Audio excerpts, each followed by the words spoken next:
శివ అంటే మంగళం, భద్రం, శోభనం, కళ్యాణం, క్షేమం అంతా మీకు మంగళప్రదమైనటువంటివి కటాక్షించగలిగినటువంటి శక్తి స్వరూపమునకు శివ అని పేరు. అందుకే శివునకు అమంగళమునకు సంబంధం ఉండదు. అసలు ఆయన ఎన్నడూ అమంగళము చేయువాడు కాడు.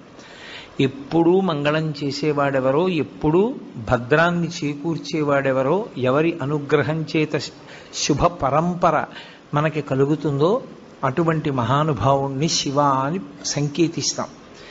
శివునకు ఒక రూపము కాదు, యథార్థమునకు అసలు పరమేశ్వరుడికి ఒక రూపం ఉంటే కదూ. కోటేశ్వరరావు అంటే ఏదో ఒక రూపంతో ఉంటాడు.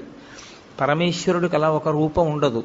ఆయన చేసినటువంటి చేష్టితముల వలన భక్తులను అనుగ్రహించాలనేటటువంటి ఆయన యొక్క కారుణ్య తీవ్రత వలన ఆయన అనేక రూపములను ధరిస్తారు.